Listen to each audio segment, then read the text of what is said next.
Hello guys, welcome to our channel Rebirth of Fire Girl for Revenge. Chapter 9। अब मुझे उससे से कोई मतलब नहीं है। इरा और उसकी टीम एक बार फिर से कैंटीन में बैठे थे, लेकिन इस बार 5 की जगह 7 लोग थे।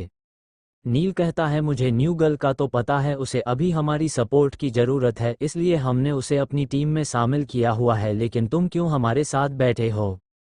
ये बात उसने एक लड़के की तरफ देख के कहा, क्योंकि बिन बुलाए मेहमान की तरह उनके साथ बैठा है। उसकी बात पर वो लड़का कहता है, क्या करूं, आप सबके कारण मैं भी अब पैंथर ग्रुप का दुश्मन बन गया। इरा मैम ने भले ही उन्हें धमकी दी है, लेकिन वो फिर भी अपनी हरकत से बाज नहीं आएंगे। सबसे पहले मुझे ही अपना निशाना बनाएंगे, इसलिए मैं अब आप लोगों के साथ ही रहूंगा, कह के वो रोने जैसा चेहरा बना लेता है ताकि ये लोग उसे अपनी टीम से न निकले। ये वही लड़का है जिसने पैंथर ग्रुप के बॉयज के कपड़े उतारे थे।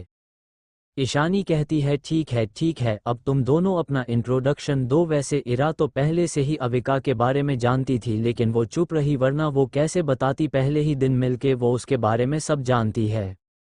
अविका कहती है, मेरा नाम अविका है, मैं 2 दिन पहले ही ट्रांसफ़र लेके इस कॉलेज आई थी और मेरे साथ इतना कह वो चुप हो जाती है। ऑलराइट, इतना काफ़ी है, आज से तुम मेरी ग्रुप में रहोगी। ये बात सुन के उसके सभी फ्रेंड हैरान हो जाते हैं, क्योंकि इरा अपने ग्रुप में आज से पहले किसी को नहीं लिया था। वो सारे तो बचपन के दोस्त हैं, इसलिए साथ रहते हैं, लेकिन पहली बार किसी अनजान को उन्होंने अपनी टीम में शामिल किया था।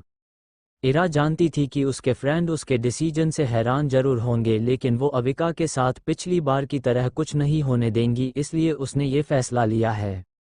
क्या मैं आप लोगों का ग्रुप ज्वाइन कर सकता हूँ? और हाँ, मेरा नाम मानक है, कह के वो अपना हाथ बढ़ता है, लेकिन कोई भी उसका हाथ नहीं पकड़ता है। मनन कहता है, बड़ी हमारी ग्रुप की लीडर है, इसलिए उससे पूछो।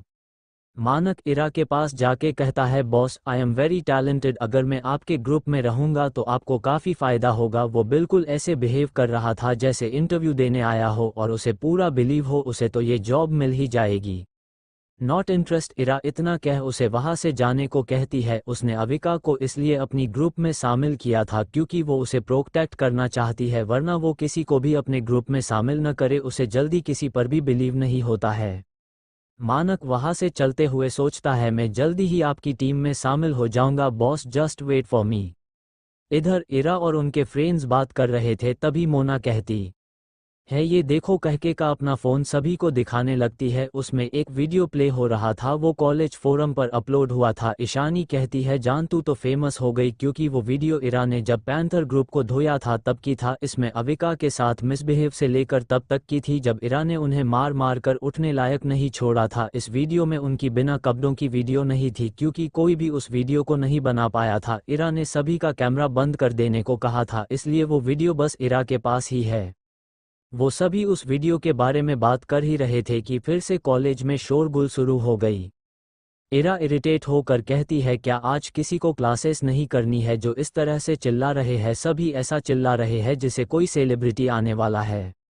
ईशानी कहती है, वो जिसलिए चिल्ला रहे हैं वो किसी सेलिब्रिटी से कम भी तो नहीं है, वैसे भी तू भी तो इसलिए आए है, वरना तेरा इतना बड़ा एक्सीडेंट हुआ था, 2 दिन से बेहोश थी और होश आते ही सीधे कॉलेज आए हैं, सिर्फ और सिर्फ भाई के लिए ही तो आए हैं। इरा मन में सोचती है, क्या इसके भाई के मतलब ईशान? उसका नाम सोचते ही उसे फिर से वही तकलीफ याद आ जाती है। ईशान ने उसे दिए थे, कितनी बार उसे समझाया था कि उसने कुछ नहीं किया, लेकिन उसने उसकी बातों पर भरोसा नहीं किया। खैर, उसने कब उस पे भरोसा किया था? इरा अपने आंसू को कंट्रोल करते हुए कहती है, अब मुझे तुम्हारे भाई से कोई लेना देना नहीं है और कॉलेज भी उसके लिए नहीं आई हूँ, मैं लाइब्रेरी जा रही हूँ, मुझे कुछ बुक परचेज करने हैं। इतना कह वो वहां से जाने लगती है। उसके पीछे ईशानी, जो अभी तक इरा के बातों से शॉक थी कि आखिर इस लड़की ने आज ऐसा क्या खा लिया था, वो आज सभी को शॉक दे रही है। फिर वो अभी इन ख्यालों को दरकिनार कर इरा के पीछे जाती है कि तभी इरा कहती है, इशू अभी नहीं, मुझे कुछ काम है। इतना कह वो तेजी से चली जाती है। अभी भी उसके फ्रेंड शॉक में रहते हैं। अविका उन सब हालत देख के कहती है, क्या हुआ तुम सबको? उसकी आवाज़ से सभी नॉर्मल होते हैं। अविका पूछती है, क्या तुम लोग मुझसे भी शेयर करोगे कि आखिर अभी क्या हुआ जो तुम सब ऐसे शॉक हो? वो भाई से बचपन से प्यार करती आ रही है, जब से उसने प्यार का मतलब जाना है भाई से ही प्यार किया है, लेकिन भाई को कभी भी इरा के प्यार की कदर नहीं थी। लेकिन फिर भी ये पागल उनके पीछे पड़ी रहती थी, चाहे जो हो जाए। लेकिन आज इसने कहा उसे भाई से कोई मतलब नहीं है। ईशानी इतना कह किसी सोच में गुम हो जाती है। उसकी बात पर अविका कहती है, ये तो अच्छी बात है न, जब तुम्हारा भाई इरा से प्यार ही नहीं करता तो इरा क्यों अपना टाइम वेस्ट करे। मैं भी यही चाहती हूँ कि इरा भाई के पीछे अब न जाए, लेकिन इसकी जिद भी अच्छी तरह जानती हूँ। जरूर इरा के साथ कुछ ऐसा हुआ है जिसके कारण वो ये बात बोल रही है। मनन कहता है आज तो हमारी क्लास भी नहीं है, अब क्या करे क्योंकि बड़ी तो 2-3 घंटे से पहले आएगी नहीं हम। अविका कहती है चलो वही चले जहाँ सभी बच्चे जा रहे हैं। नहीं, I don't like that person, उसकी वजह से हमेशा बडी को मैंने सैड ही देखा है। इतना कह वो अजीब अजीब सी शकल बनाने लगता है और उसकी ऐसी शकल देख के इसके फ्रेंड हंसने लगते हैं। इधर इरा लाइब्रेरी जाते समय किसी से टकरा जाती है। Chapter 10 football match. Ira library की तरफ जा रही कि तभी वो किसी से टकरा जाती है। वो जिससे टकराई थी उस लड़की की बड़ी और काली खूबसूरत सी आंखें, गुलाब की पंखुड़ी की तरह होठ, काले और सिल्की से कमर तक लहराते बाल, मासूम सा चेहरा, उस पर उसकी इनोसेंट सी स्माइल। ये थी क्यारा आहूजा। उसे देख के ऐसा लगता है जैसे कोई 2 साल की मासूम बच्ची हो जिससे दुनियादारी का कुछ पता नहीं है, कब किसे क्या बोलना चाहिए वो भी नहीं पाता। लोग उससे प्योर प्रिंसेस की तरह मानते हैं। इरा अपने सामने क्यारा को देख के उसकी आंखें सख्त हो जाती है। उसे इग्नोर करते हुए वो वहां से जाने लगती है। तभी क्यारा कहती है दी मुझे आपसे बात करनी है। डोंट कॉल मी दी, मैं तुमसे बस 2 दिन ही बड़ी हूँ और ये बात मैं तुमसे कितनी बार कहा है। इतना कह इरा फिर चलने लगती है। क्यारा जल्दी से इरा का हाथ पकड़ लेती है और कहती है ओके मैं आपको दी नहीं कहूंगी, लेकिन मेरी बात तो सुन लो। घर में सब आपके लिए परेशान है, आप कुछ दिनों से घर नहीं आए, मैंने भी आपको बहुत मिस किया, प्लीज घर चलिए। अभी उसे देख के ऐसा लग रहा था एक छोटी सी बच्ची अपनी बड़ी बहन को मानने की कोशिश कर रही है। इरा को याद आता है जब पिछली बार वो अपने एक्सीडेंट के बाद आहूजा मेंशन गई थी तब उसने ईशान और क्यारा को किस करते देखा था। ये सच है या वहम आपको बाद में पता चलेगा, जिसके कारण उसने सबके सामने क्यारा को थप्पड़ मारा दिया। फिर क्या था उसे उसके लिए क्या कुछ नहीं झेलना पड़ा था।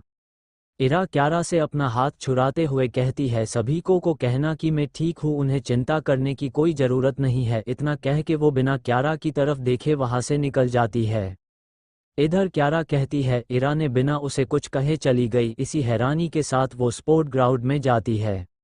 माँ कॉलेज के सभी स्टूडेंट मैच देखने के लिए आ गए थे। आज यहाँ फुटबॉल मैच था उनके राइवल ब्रह्मदेव कॉलेज के साथ। दोनों ही कॉलेज से स्टूडेंट पिच के चारों तरफ बैठे थे, जज की सीट भी वही ऊपर थी। माँ कॉलेज और ब्रह्मदेव कॉलेज हमेशा ही एक दूसरे को नीचा देखने से बाज नहीं आते थे, लेकिन पिछले कुछ सालों से माँ कॉलेज लगातार ये मैच जीतती आ रही थी, इसलिए माँ कॉलेज के बच्चों को ब्रह्मदेव कॉलेज के स्टूडेंट का मजाक बनाने का मौका मिल रहा है। पिच के बीचों बीच खड़े रेफरी सबसे पहले ब्रह्मदेव कॉलेज के खिलाड़ी को बुलाते हैं और तभी 11 खिलाड़ी पिच के अंदर आते हुए दिखते हैं। उन्हें देख के ब्रह्मदेव कॉलेज के बच्चे चिल्लाने लगते हैं। उसमें एक नाम सबसे ज्यादा सुनाई दे रहा था, वो था अखिल। सारे बच्चे एक साथ बोल रहे थे अखिल अखिल अखिल। कोई और नहीं बल्कि ब्रह्मदेव कॉलेज फुटबॉल टीम का कैप्टन था। इसके साथ वो काफ़ी हैंडसम भी था और उसका हल्का सांवला रंग उस पे खूब जच रहा था। उसकी परफेक्ट बॉडी किसी भी लड़की को उसका दीवाना बनाने के लिए काफ़ी था। अखिल और उसकी टीम पूरे एटीट्यूड के साथ उस पिच में खड़ी थी। रेफरी फिर माँ कॉलेज के खिलाड़ी को बुलाती है और फिर उनके आते ही ऐसा शोर होने लगता है जैसे कोई नेशनल प्लेयर हो, और इस बार का शोर पिछली से कई गुना ज़्यादा था। और उसमें भी एक नाम ऐसा था जिसे न सिर्फ माँ कॉलेज बल्कि ब्रह्मदेव कॉलेज के स्टूडेंट भी बोल रहे थे, खासकर लड़कियाँ। वो नाम था ईशान मल्होत्रा, जो न सिर्फ नाम था बल्कि एक ब्रांड की तरह था। उसके पीछे तो लड़कियाँ पागल थी। इसके आंखों का रंग सबसे ज़्यादा अट्रैक्टिव थी, जो हरी और ब्लैक कलर के कॉम्बिनेशन जैसा लगता था। हट शेप होठ इतने ज़्यादा खूबसूरत थे कि किसी का दिल उसे एक छूने को जरूर करता था। उसके बाल लड़की से भी ज़्यादा सिल्की थे जो इस समय उसके आंखों पर आ रहे थे, जिससे वो और भी ज़्यादा हैंडसम और अट्रैक्टिव थी। उसकी फेयर स्किन और जोए लाइन वी शेप कमर इतनी ज़्यादा अट्रैक्टिव थी कि क्या ही कहना। माँ कॉलेज के प्लेयर भी पूरे रोब से पिच में खड़े हो जाते हैं, लेकिन अभी तक स्टूडेंट का चिल्लाना काम नहीं हुआ था, जिसे देख के उसी टीम का एक लड़का कहता है यार देखो ज़रा हम कितने पॉपुलर है कि हमारे राइवल भी हमें ही सपोर्ट कर रहे हैं। उसकी की बगल में खड़ा दूसरा लड़का उसके सिर पे तपली मार के कहता है अबे वो हमारे लिए नहीं बल्कि ईशान के लिए इतना शोर कर रहे हैं, जो कि सच भी था। हर तरफ बस ईशान का नाम ही लिया जा रहा था। ईशान अपना आए हाथ उठता है और सबको चुप रहने का इशारा करता है तरफ शांति हो जाती है। दोनों ही टीम आमने सामने खड़े होके एक दूसरे को घूर रहे थे। रेफरी उन लोगों को रेडी रहने के लिए कहते हैं क्योंकि कुछ सेकंड में गेम शुरू होने वाला था। अखिल ईशान से कहता है, इस बार तुम नहीं जीत सकते हो, हम पूरी तैयारी से आए हैं, वो तो गेम में पता चलेगा तुमने कितनी तैयारी की है। रही बात जीतने की तो ईशान मल्होत्रा ने कभी हारना नहीं सीखा है। इतना कह वो एक डेविल स्माइल के साथ अखिल और उसकी टीम को देखने लगता है। उस स्माइल के कारण वो इतना हैंडसम लग रहा था कि वहाँ मौजूद जितनी भी लड़कियां थी उन सभी का दिल एक पल को तो धड़कना ही भूल जाता है। रेफरी मैच स्टार्ट कर देती है। शुरू में बॉल अखिल के टीम के पास होती है और वो पहले गोल भी कर लेते हैं। अखिल कहता है, क्यों, कैसी लगी तैयारी? ईशान कुछ नहीं कहता, बस एक डेविलिश स्माइल पास करता है जिसे कोई समझे या समझे उसके फ्रेंड और अखिल बहुत अच्छी तरह से पहचानते हैं। मैच फिर शुरू होता है लेकिन इस बार ईशान की टीम को पॉइंट मिलता है। ऐसे ही मैच खेलते खेलते 45 मिनट हो जाते हैं और उन्हें हाफ ब्रेक मिलता है। स्कोर कुछ इस तरह से था, माँ कॉलेज को 12 पॉइंट मिले थे तो वही ब्रह्मदेवा कॉलेज को 5 पॉइंट मिले थे। सारे प्लेयर पानी और थोड़ा रेस्ट करने जाते हैं। ऑफकोर्स लड़कियां इस मौके को कैसे छोड़ सकती है, सभी लड़कियां पहुंच जाती है बॉयज को पानी देने और सबसे ज़्यादा तो ईशान के पास जाने की कोशिश करती है लेकिन कोई जा नहीं पाती क्योंकि ईशान को इस तरह की भीड़ से बहुत चिढ़ होती थी। इसलिए उसके बॉडीगार्ड जो हमेशा इस तरह की भीड़ को मेंटेन करने के लिए रखी थी वो किसी को भी ईशान के करीब नहीं जाने देते हैं। तभी किसी की प्यारी आवाज़ आती है, ईशान क्या तुम मेरी बोतल से पानी पियोगे? चैप्टर 11 इरा का past flashback. Let's start. Ira library में बैठे अपनी पूरी जिंदगी जो उसने अपने पिछली लाइफ में जिया था उसे याद करने लगती है। सो दोस्तों, ये से शुरू होता है फ्लैशबैक मुंबई के सबसे ज़्यादा पोश एरिया कफ परेड। कफ परेड एक ऐसा एरिया है जहां अमीर खानदान के लोग रहा करते हैं। वहां की सिक्योरिटी इतनी टाइट है आम लोग उस एरिया को देख भी नहीं सकते। उसी एरिया में एक घर था, घर कहना गलत होगा क्योंकि वो किसी महल से कम नहीं था। मैं घर के बारे में ज़्यादा डिटेल नहीं बताऊंगी, आप लोग इमेजिन कर सकते हो एक आलीशान महल कैसा होता है। उसी घर के गार्डन में इस वक्त दो औरतें बैठी हुई थी, उन्हें देख के लग रहा था जिससे वो दोनों ही प्रेग्नेंट थी, साथ ही काफ़ी अच्छी दोस्त भी लग रही थी। लगभग शाम का समय था इसलिए वो दोनों ही इस टाइम का मजा ले रही थी। पहली औरत बोलती है, देखो तो हमारे बच्चों को कैसे दोनों चुपचाप बैठे हैं, कभी भी मैंने दोनों को खेलते हुए नहीं देखा। उसकी बात पर दूसरी औरत मुंह बनाते हुए कहती है, हाँ दीदी आप बिल्कुल सही कह रही है, आपको पता है मैंने कितना कृष्ण से कहा थोड़ी सी मेरी गुड़िया की तरह बिहेव करे लेकिन नहीं, वो कहती है कि उसे डॉक्टर बनना है इसलिए वो बस अपनी पढ़ाई में ध्यान देगी, इस तरह के फालतू काम उससे नहीं होगा। सही कह रही वो, मेरा कबीर भी बस लैपटॉप लेके बैठा होता है, कौन कहेगा कि ये अभी बस 6 साल का है।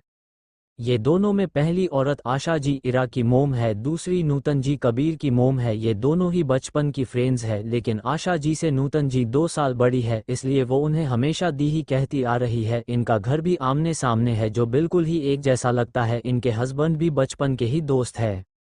अभिक जी और आशा की फैमिली में अब कोई नहीं है इसलिए ये लोग ज़्यादातर आहूजा विला में ही रहते हैं, बिल्कुल एक फैमिली की तरह। नूतन जी और आशा जी ने बचपन में ही कबीर और कृष्णा की शादी तय कर दी थी लेकिन अभी इस बारे में फैमिली के कुछ बारों को पता था। कबीर और कृष्णा अपनी अपनी मोम के साथ बैठे थे पर वो वहाँ होके भी नहीं थे क्योंकि कबीर अपना लैपटॉप लेके और कृष्णा अपनी बुक लेके बैठी थी। वो दोनों बस इसलिए बैठे क्योंकि उनकी मॉम्स प्रेग्नेंट थी। वो दोनों भले ही छोटे थे पर अभी से अपनी जिम्मेदारी जानते थे इसलिए तो उनके पेरेंट्स के उनकी शादी का फैसला लिया था क्योंकि इन्हें लगा ये दोनों ही एक दूसरे के लिए परफेक्ट है।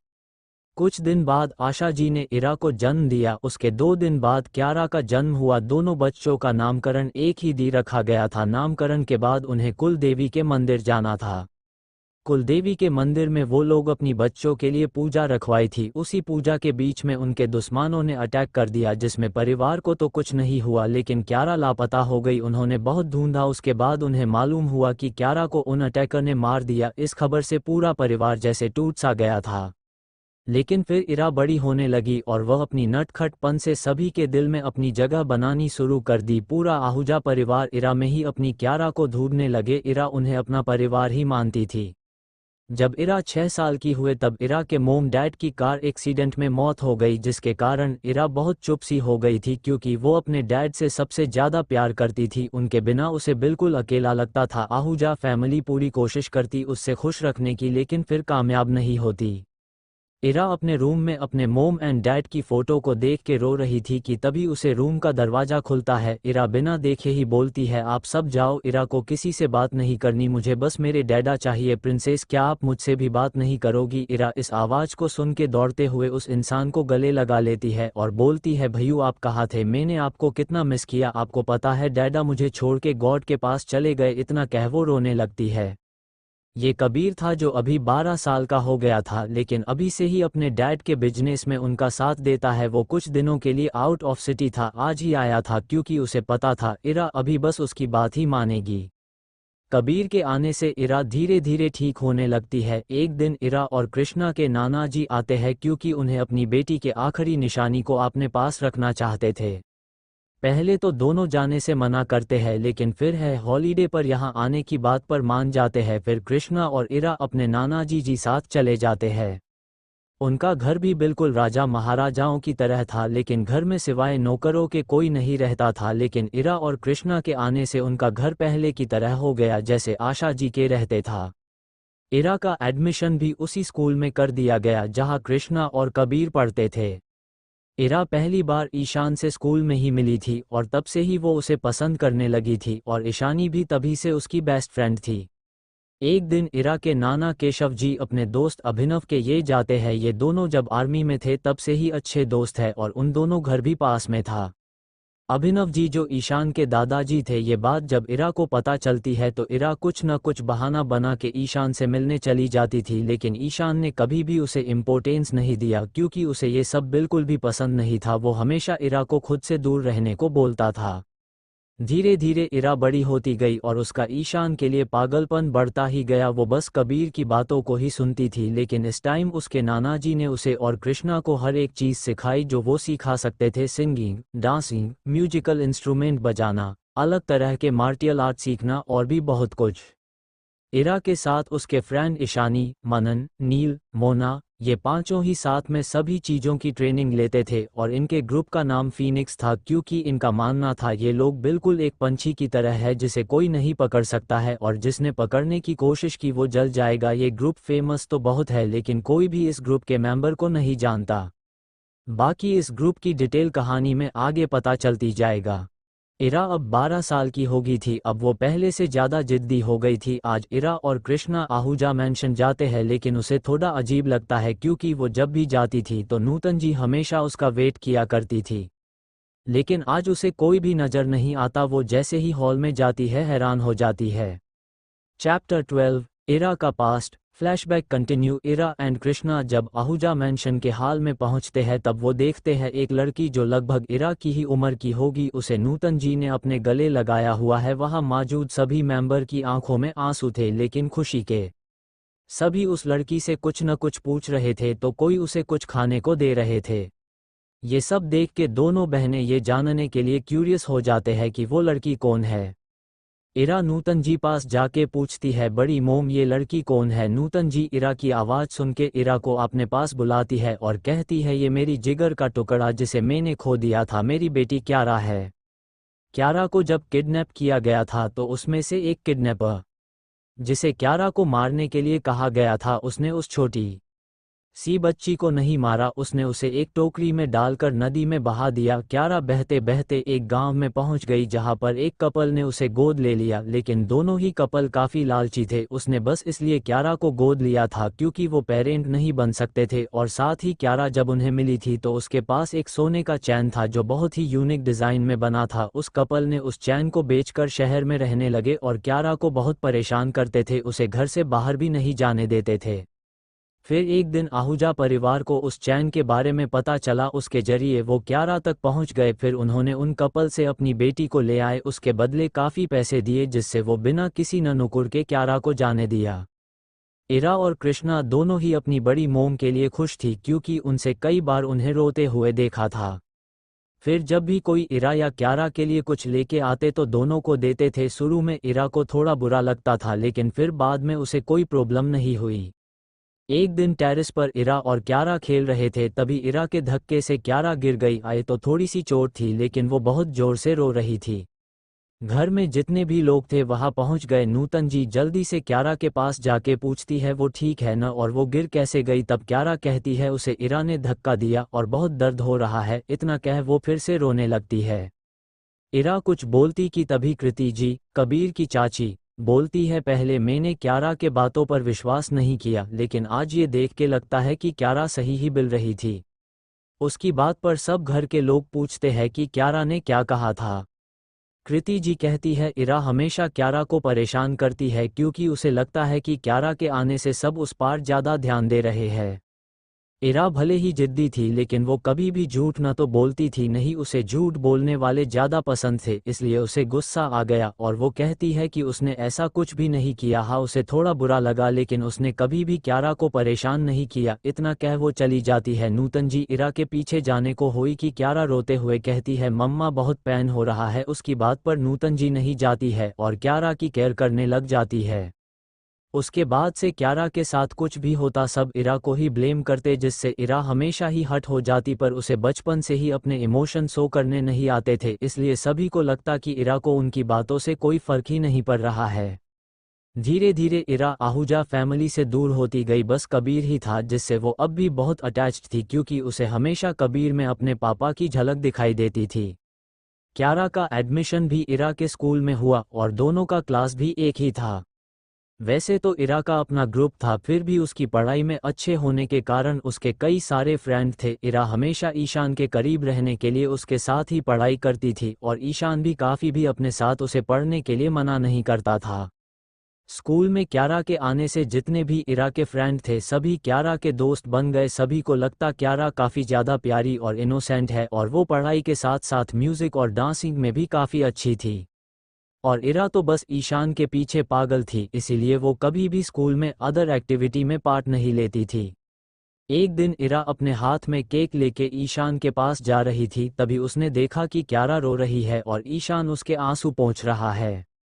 ये देख उसे बहुत गुस्सा आया क्योंकि अगर इरा ईशान का हाथ भी पकड़ लेती थी तो वह बहुत नाराज हो जाता था। और यहाँ ईशान क्यारा के आंसू पोंछ रहा था और गुस्से में क्यारा के पास जाती है और उसे ईशान से दूर कर देती है, साथ ही उसे ईशान से दूर रहने को कहती है। उसकी बात सुन ईशान कहता है तुम होती कौन हो मुझे किसी के पास जाने से रोकने के लिए, मेरे मामले से दूर रहो। और क्यारा का हाथ पकड़ के वहां से चला जाता है।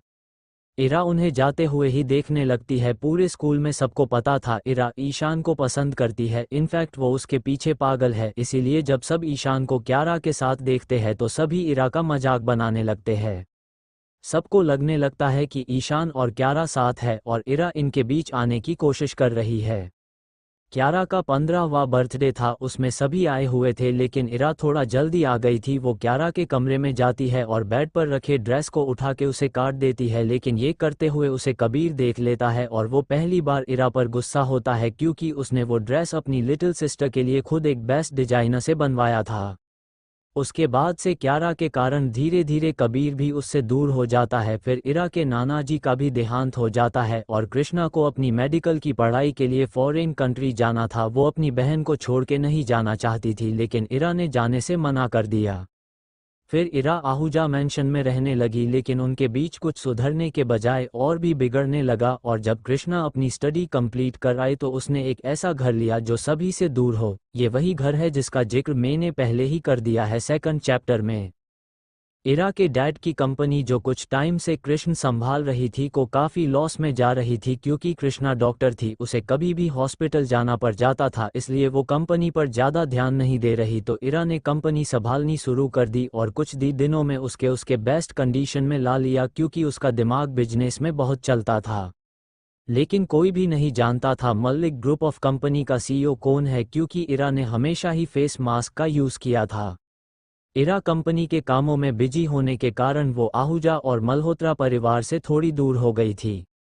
इधर नूतन जी ने कृष्णा और कबीर की शादी के बारे में सोच रही थी। कृष्णा ने माना कर दिया था क्योंकि कृष्णा जानती थी कबीर उसे बिल्कुल भी पसंद नहीं करता था, वो किसी को ढूंढ रहा है और शायद उसे ही पसंद करता है। लेकिन नूतन जी उसे आशा जी का पर्सनल डायरी दिया, उसमें साफ साफ लिखा था कि वो कृष्णा और कबीर की शादी करवाना चाहती थी।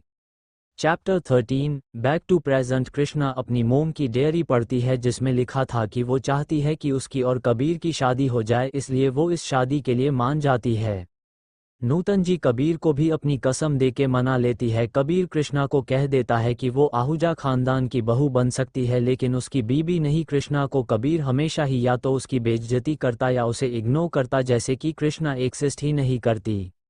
जब भी कृष्णा और कबीर की लड़ाई होती, इरा हमेशा कबीर का ही साथ देती क्योंकि उसे लगता ऐसा करने से कबीर उससे फिर पहले की तरह की प्यार करने लग जाएगा, लेकिन ऐसा कुछ नहीं हुआ। उल्टा इरा अपनी बहन से दूर होती चली गई। इरा को बस ईशान को कैसा अपना बनाना है उसी में लगी रहती, जिससे वो जो उसकी सच में परवाह करते हैं उससे दूर होती चली गई।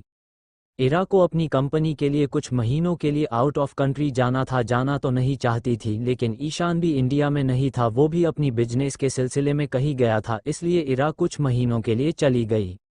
जब इरा वापस आई तो उसे पता चला कि कृष्णा सब कुछ छोड़कर कहीं चली गई, इसलिए वो आहूजा मेंशन गई पता करने की उसकी दी कहा है। आहूजा परिवार ने उसे और उसकी दी के बारे में बहुत गलत बोला, लेकिन फिर भी उसने कुछ भी जवाब नहीं दिया क्योंकि आज भी वो उस फैमिली को अपना मानती थी। उन लोग ने कहा कि कृष्णा किसी से प्यार करती थी, उसके साथ चली गई, इसलिए वो लोग उसे नहीं ढूंढ रहे हैं। इरा उनकी बातों को सुन के वहां से अपनी दी को ढूंढने चली गई। उसने अपना पूरा जोर लगाया लेकिन कुछ भी पता नहीं चला। इरा को मालूम था उसकी दी किसी मुसीबत में है क्योंकि कृष्णा कभी भी इरा को छोड़ के नहीं जा सकती, और तो और कृष्ण बचपन से ही कबीर को प्यार करती आई है, तो किसी और के साथ चले जाना मुमकिन ही नहीं है।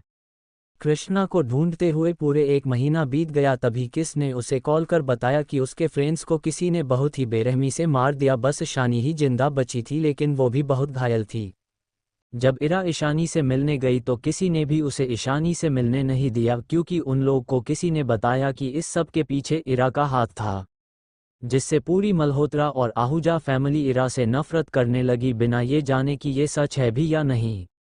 इरा पूरी तरह से टूट गई थी क्योंकि उसके पास कोई अपना कहने वाला नहीं था। ऐसी ही कुछ महीना और बीत गया। इरा की कंपनी भी फिर से लॉस में चली गई क्योंकि इरा बस अपनी बहन को ढूंढने या तो कबीर और ईशान को मारने में लगा दी थी।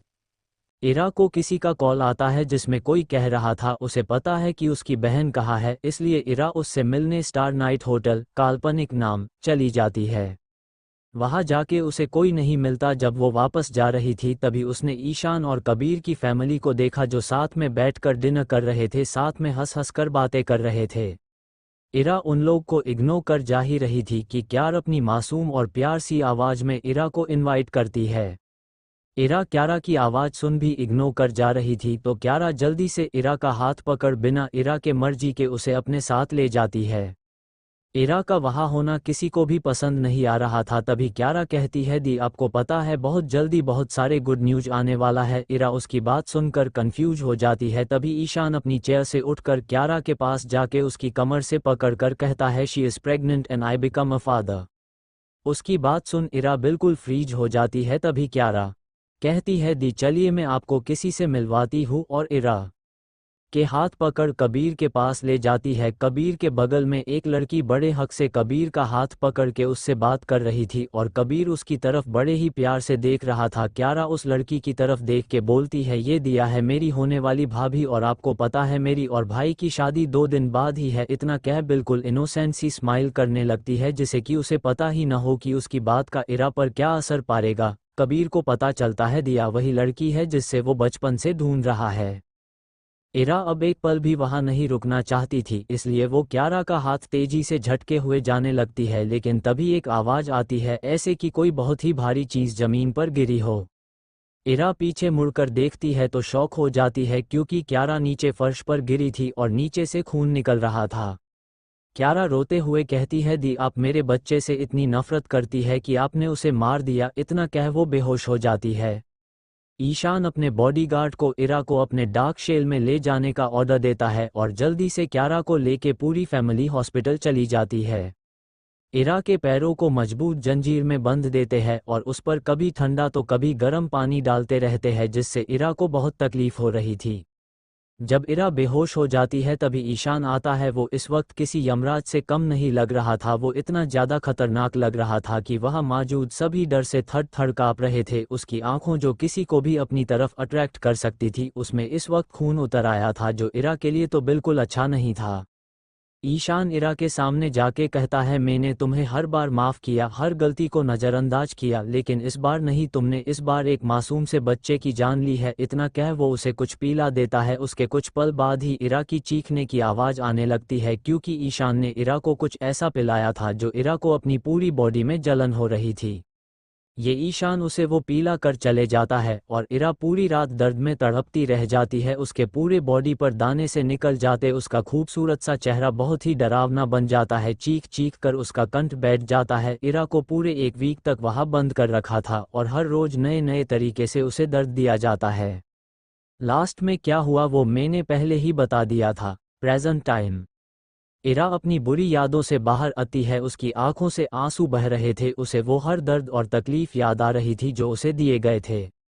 भले ही इरा कितनी ही स्ट्रांग हो, फिर भी उसे भी तो किसी सहारे की ज़रूरत तो होती ही है। Back to football ground. Ishaan सबसे दूर अपना ब्रेक टाइम एंजॉय कर रहा था और उसके बॉडीगार्ड उसे फैन गर्ल्स को संभाल रहा था। तभी किसी की प्यारी आवाज़ आती है, ईशान क्या मैं तुम्हारी कुछ हेल्प करूं? मैं तुम्हारे लिए एनर्जी ड्रिंक लेके आया हूँ, तुम्हारी फेवरेट है।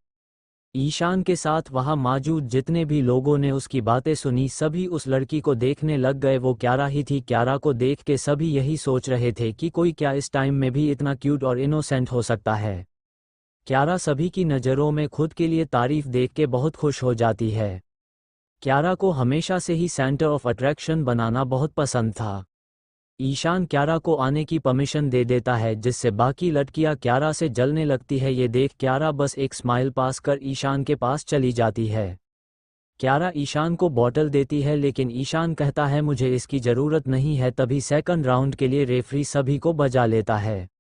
ईशान बिना आगे कुछ बोले चला जाता है और क्यारा बस देखती रह जाती है। मैं आपको बता दूं, अभी ईशान के दिल में क्यारा के लिए कोई फीलिंग नहीं है। वो बस इसलिए उसकी केयर करता है क्योंकि उसे लगता है क्यारा बहुत इनोसेंट है, उसका कोई भी फ़ायदा उठा सकता है। इसके साथ ही उसे इरा को खुद से दूर रखने के लिए वो जानबूझकर उसके सामने क्यारा को ज़्यादा इम्पोर्टेंस देता है।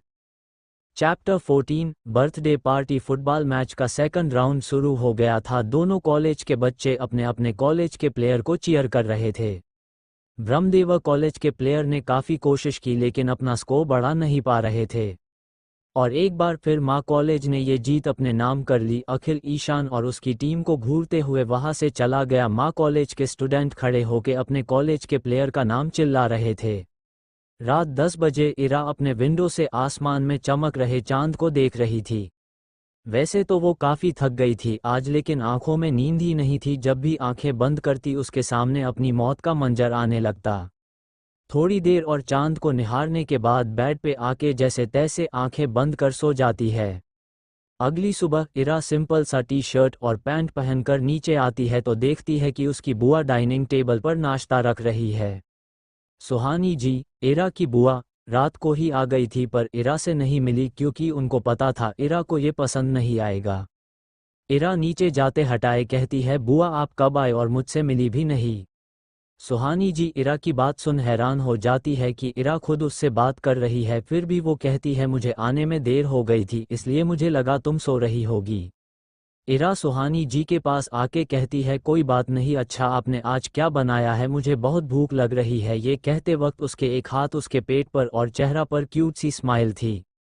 सुहानी जी इरा के इस तरह बिहेव करने से इमोशनल हो जाती है, क्योंकि इरा अभी बिल्कुल ऐसे बिहेव कर रही थी जैसे वो बचपन में किया करती थी जब वो उसके लिए अपने हाथों से खाना बनाती थी। इरा जानती थी कि उसकी बुआ उससे बहुत प्यार करती है, इसलिए तो वह फिर से उनके सामने वो ही बच्ची बनाना चाहती थी जिससे वो बहुत प्यार करती है।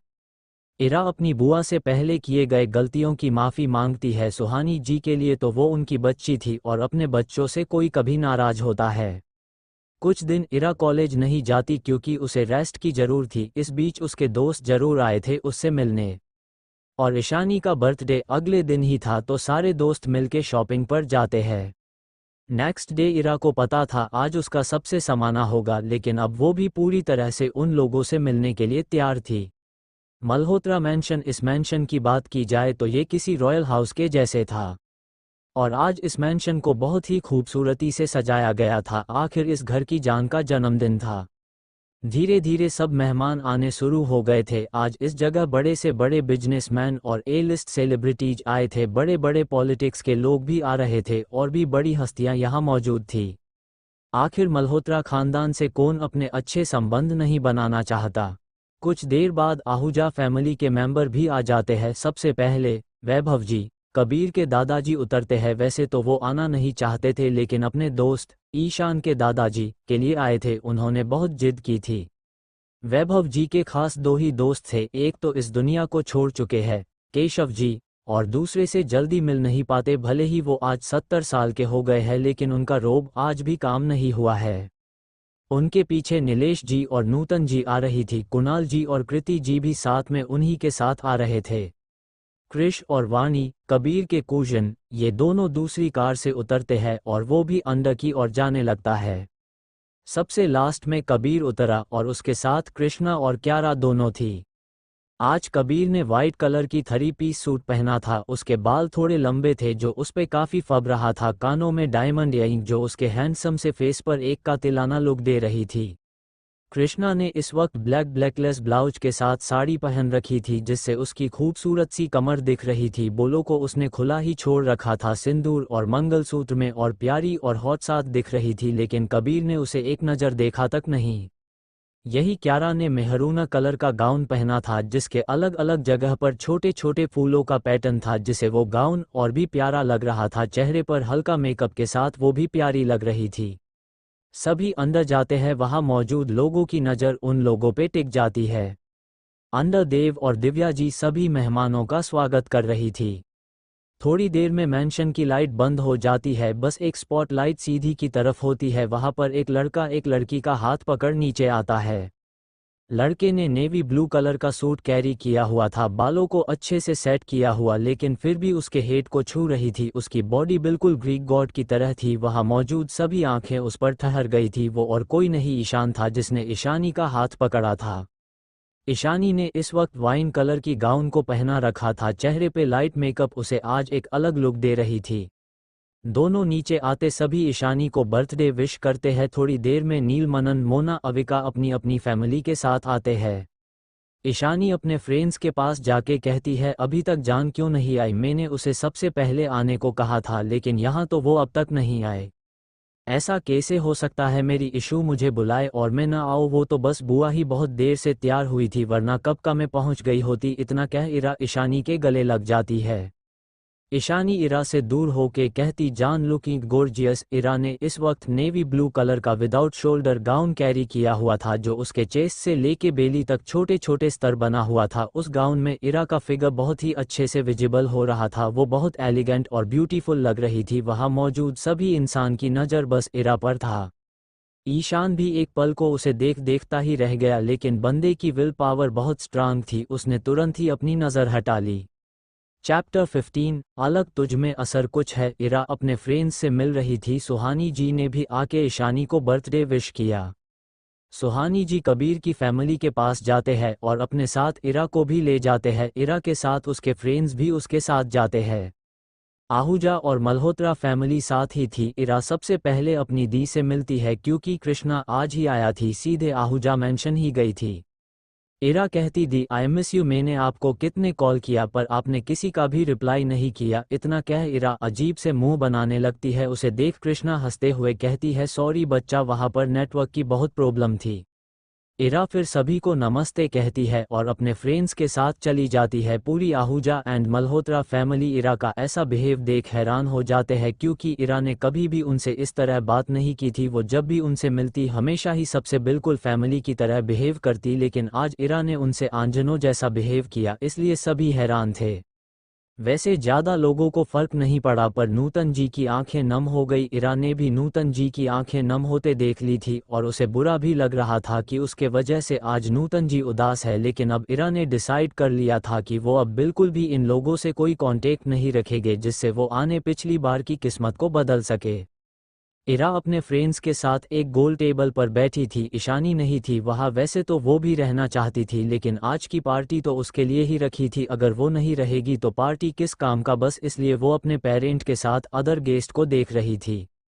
इरा के सभी फ्रेंड्स आज बहुत ही ब्यूटीफुल और हैंडसम लग रहे थे, और हमारे मनन का क्या ही कहना, वो तो हैंडसम के साथ क्यूट भी लग रहा था।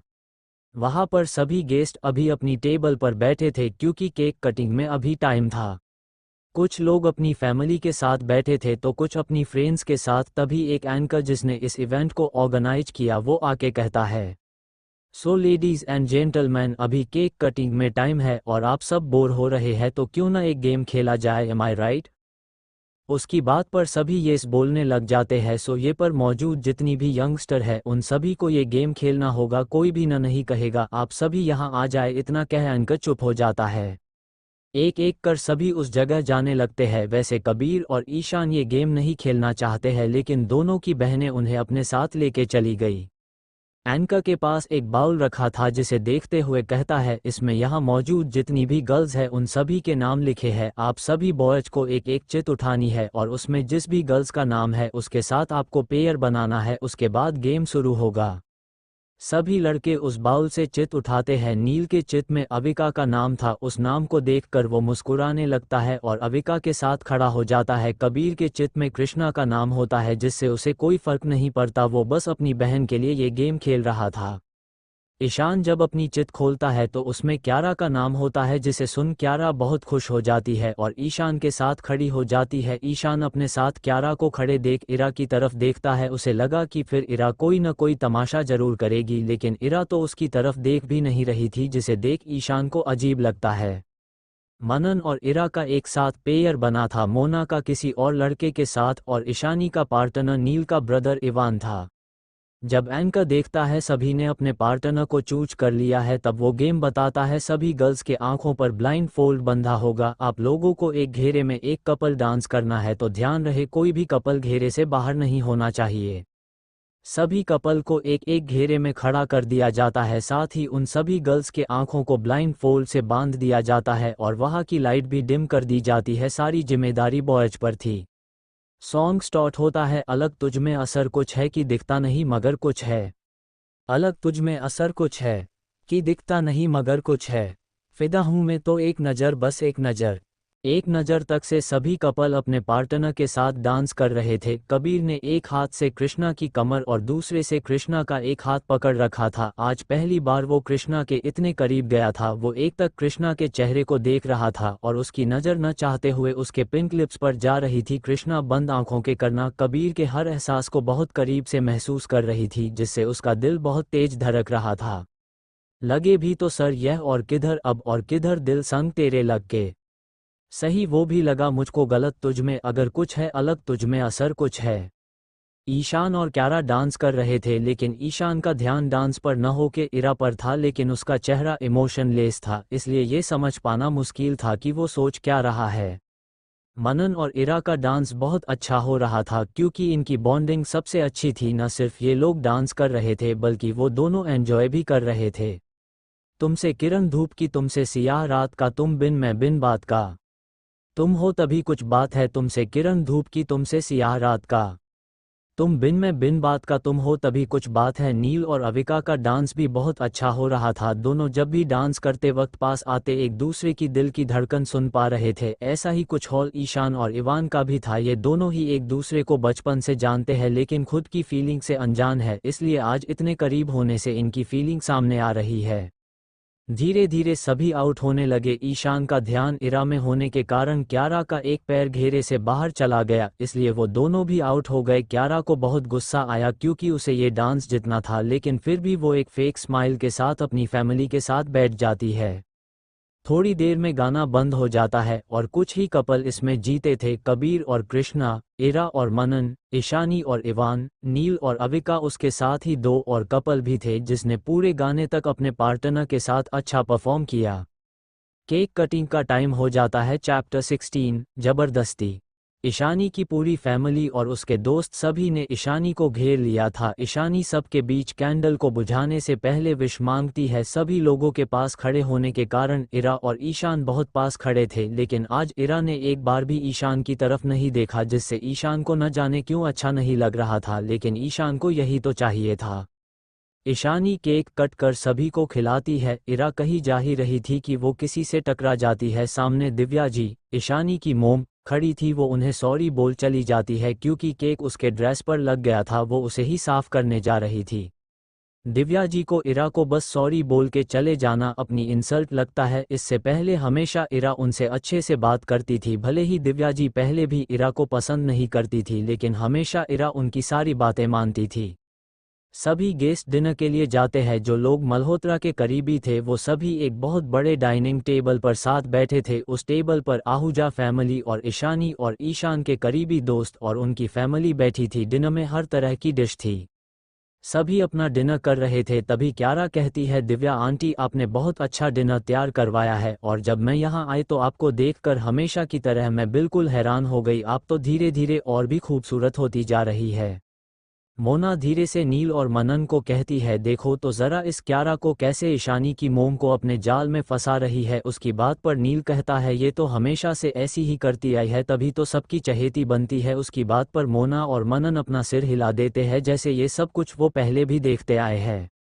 दिव्या जी क्यारा की बात पर कहती है, क्यारा बेटा आपको देख के लगता ही नहीं कि आपका बचपन आहूजा के साथ नहीं बीता। आप कितनी बेल मेंटेन है, वरना तो कुछ लोग अच्छे खानदान से होने के बावजूद कैसा बिहेवियर होना चाहिए ये नहीं पता। लास्ट लाइन दिव्या जी इरा की तरफ देख के कहती है। सभी को मालूम था दिव्या जी ये बातें इरा को कह रही है, लेकिन कोई कुछ नहीं बोलता है। कृष्णा बोलना चाहती थी, लेकिन इरा के वजह से कुछ नहीं बोलती, क्योंकि इरा हमेशा से ईशान की फैमिली को बहुत इंपॉर्टेंस देती आई है। इरा भी दिव्या जी का ताना सुन कुछ नहीं कहती। पहले वो बस ईशान की वजह से उन्हें कुछ नहीं कहती थी, लेकिन आज ईशानी का बर्थडे था। वो नहीं चाहती थी कि उसकी वजह से ईशानी को आज के दिन हर्ट हो। सबका डिनर हो जाने के बाद मेहमान धीरे धीरे जाने लगे, लेकिन अभी भी बहुत से लोग बचे थे, जिसमें ईशानी और ईशान के फ्रेंड्स की फैमिली भी रुकी थी। इरा को एक कॉल आता है, जिसे रिसीव करने के लिए गार्डन एरिया में चली जाती है। फ़ोन के दूसरी तरफ की बात सुन उसका चेहरा सख्त हो जाता है। थोड़ी देर और बार करने के बाद वो कॉल कट कर देती है और वापस जाने लगती है। तभी उसे कुछ आवाज़ें सुनाई देती है। इरा उन आवाज़ों का पीछा कर वहां पहुंच के देखती है कि एक लड़का किसी लड़की के साथ ज़बरदस्ती कर रहा है। इरा को ये देख बहुत गुस्सा आता है। वो उस लड़के का कलर पकड़कर उस लड़की से दूर करता है। जब इरा उस लड़की को देखती है तो शौक रह जाती, क्योंकि वो और कोई नहीं वानी, कबीर की कूजन सिस्टर थी, जिसकी आंखों से आंसू रुक ही नहीं रहे थे। उसके गालों पर थप्पड़ के निशान थे। वाणी की ऐसी हालत देख के उसे अपने पिछली लाइफ में अविका के साथ हुए हादसे याद आ जाते हैं। अविका भी तो उसे इसी हालत में मिली थी, नहीं उसका को उससे भी बुरा हाल था उसका तो रेप। इतना सोचते ही इरा की आंखें गुस्से से लाल हो जाती है। फिर वो उस लड़के को उसके बालों से पकड़ पास के ही पेड़ से उसका सिर टकरा देती है। जब तक वो लड़का पूरी तरह से खून से लथपथ होकर बेहोश नहीं हो जाता तब तक उसे नहीं छोड़ती। पाउटिंग वो अभी भी काफी गुस्से में थी, उस लड़के को ही देख रही थी। तभी वहां क्यारा आती है। उसे वाणी रोते हुए देखती है और उसके पास इरा खड़ी थी। उसे वो लड़का नहीं दिखता, क्योंकि वो बेहोश होकर ऐसा जगह पर गिरा था जहां उसे कोई देख नहीं पा रहा था। क्यारा वाणी की ऐसा हालत देख के उसे पास जाती है। साथ ही वो थोड़ी दूर पर खड़े कृष को भी बुलाती है। कृष जब वाणी की ऐसी हालत देखता है तो काफी हैरान हो जाता है। वाणी से पूछता है कि उसे क्या हुआ, लेकिन तब तक वाणी डर से बेहोश हो जाती है। वाणी के साथ ये सब पहली बार हुआ था। वो बहुत नाजुक थी। आहूजा फैमिली हमेशा उसे एक प्रिंसेस की तरह ट्रीट किया था। एक खरोच भी कोई बर्दाश्त नहीं कर सकता था, इसलिए वाणी काफ़ी भोली थी। उसे दुनियादारी की कोई नॉलेज नहीं था। कृष वाणी को बेहोश देख उसे अपनी गोद में उठा लेता है और क्यारा को देख पूछता है कि यहाँ क्या हुआ। क्यारा कहती है कि उसने बस वाणी को रोते हुए देखा था और इरा ही बस है यहाँ। अब तक इरा का गुस्सा काफी कम हो गया था। वो पीछे मुड़कर वाणी के पास जाती है। वो उससे पास जा भी पाती उससे पहले ही कृष कहता है, डोंट टच हर, तुमने पहले ही उससे काफी हट कर दिया है, और गुस्से से वो वाणी को लेके चला जाता है। अब तक वहां पर सभी आ गए थे। आहूजा फैमिली काफी देर से उन लोगों का वेट कर रहे थे। तभी क्यारा के चिल्लाने से वो लोग वहां पहुंच जाते हैं। क्यारा और कृष की बातें उन्होंने भी सुनी थी। कृति जी गुस्से से इरा को थप्पड़ मार देती है और कहती है, तुमने क्या किया मेरी वाणी के साथ, पहले क्यारा और अब वाणी, हमारे घर की बेटियों ने तुम्हारा किया बिगड़ा है। कितनी बार कहा है हमारी फैमिली से दूर रहो, लेकिन तुम अपनी मनहूसियत से हमेशा सभी को दुख देती हो। दिव्या जी भी कहती है, हमें तो अब भी विश्वास नहीं हो रहा ये आशा की बेटी है। कहा आशा एक प्यारी और सुलझी हुई थी, और कहा ये ईशानी उनकी बात सुन अपनी मोम को चुप रहने हो कहती है। कृति जी फिर से इरा को थप्पड़ मारने के लिए हाथ उठती है, लेकिन इरा उनका हाथ पकड़ लेती है। बस बहुत कह लिया आपने और बहुत सुन लिया मैंने, आपका जब मन हो तब मुझे थप्पड़ मारने का लाइसेंस नहीं दे दिया है मैंने, इतना कह कृति जी का हाथ झटक देती है। कबीर इरा से कहता है, इरा ये कैसी हरकत है, तुम्हें अपने से बड़े से कैसे पेश आया जाता है, क्या तुम भूल गई हो, अभी के अभी माफ़ी मांगो छोटी मोम से। इरा कबीर को देख हंसते हुए कहती है, मिस्टर आहूजा मुझे मेरे नाना जी ने बहुत अच्छे से बिहेव करना सिखाया है, उसमें ये बात भी शामिल थी जब तक आप गलत नहीं हो किसी के आगे झुकना नहीं, और मेरे अंदर मेरे डैडा का ही खून है, तो आपको ऐसा क्यों लगता है मैं बिना किसी गलती के माफ़ी मांगूंगी। इरा अपने सामने अपने खूनी को देख रही थी, ये वही इंसान था जिसे वो कभी अपना रक्षक समझती थी, जिसे उसने हर रक्षा बंधन पर राखी बंधा था, उसमें अपने डैडा को खोजती थी, लेकिन उसी इंसान ने उसे मार दिया। इरा किसी तरह अपने आंसू को रोके हुए थी। आज एक बार फिर उसे सबने गलत समझा, बिना जाने उस पे इल्ज़ाम लगाया। भले ही बाहर से वो पूरी तरह शांत थी, लेकिन उसके अंदर बहुत तूफान मचा हुआ था। न जाने कौन सी शिकायतों के शिकार हो गए हम। दिल जीतना साफ था, उतने गुनहगार हो गए हम। इरा वहाँ से बिना किसी की तरफ देखे चली जाती है। उसके फ्रेंड्स कृष्णा और सुहानी जी इरा के पीछे जाते हैं, लेकिन तब तक इरा अपनी कार से चली गई थी। टूटे हुए कांच की तरह चकनाचूर हो गए।